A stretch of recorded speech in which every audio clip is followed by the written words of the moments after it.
পদ থেকে তিনি বাংলাদেশের ভাগ্য নির্ধারণ করার ব্যাপারে দায়িত্ব ছিলেন, সেখানে তুমি সাবেক বিচারপতি খায়রুল হক সাহেব, তিনি এই তত্ত্বাবধায়ক সরকারের ব্যাপারে যে রায় দিয়েছিলেন, শর্ট যে রায় দিয়েছিলেন সেটা এবং তার পরবর্তীকালে যে পূর্ণাঙ্গ যে রায়, আকাশ আর পাতাল তফাৎ ছিল, এবং সেই যে রায়টা তিনি শর্ট দিয়েছিলেন সেটাও আমরা মনে করি যে এই রাষ্ট্রের বিরুদ্ধে গেছে।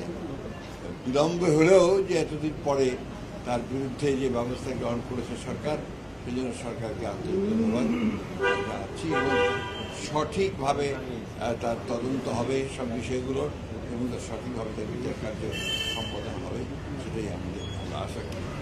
দ্বিতীয়ত আরেকটি বিষয় আছে যেটা খুবই গুরুত্বপূর্ণ আমরা মনে করি। আমরা পত্রিকাত্রে আপনাদের মিডিয়ার মাধ্যমে জানতে পারছি যে আপনার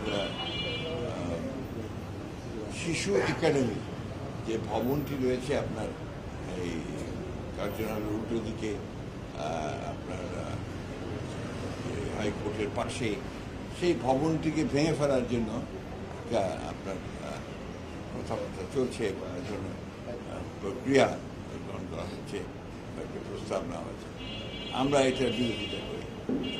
বিরোধিতা করি এই কারণে যে এটা আপনার শিশুদের একটি বাংলাদেশের প্রতিষ্ঠান, সরকারের প্রতিষ্ঠান, যেটা দিয়ে শিশুদের বিভিন্ন রকমের তাদের যে গঠন, তাদের বেড়ে ওঠা, তাদের মন মানসিকতা তৈরি করা, তাদের এক্সট্রা কারিকুলার অ্যাক্টিভিটিস তৈরি করা, এই সব কিছুর ব্যাপারে আপনাকে এটাকে নেওয়ার জন্য শহীদ জিয়া রহমান সাহেব এটার উদ্যোগটা নিয়েছিলেন, এবং তিনি প্রথম এই শিশু একাডেমি তিনি নির্মাণ করেছিলেন, এবং এটা সারা বাংলাদেশেই এই ব্রাঞ্চ আছে।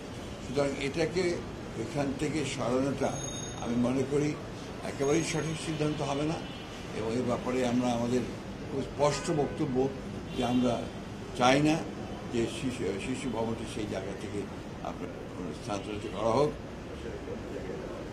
এটা আমার মনে হয় যে জাতি গঠনের বাধা হয়ে বলে আমরা আশা করি।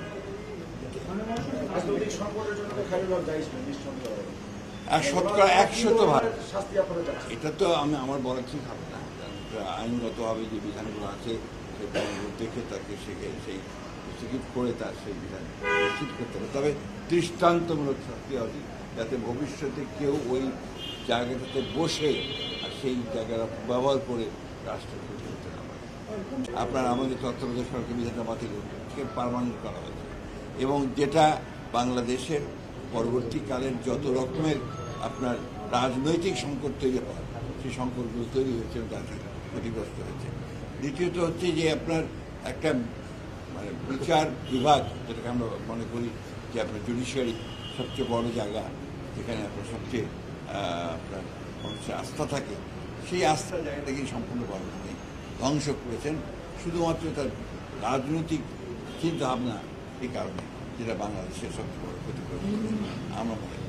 Thank you.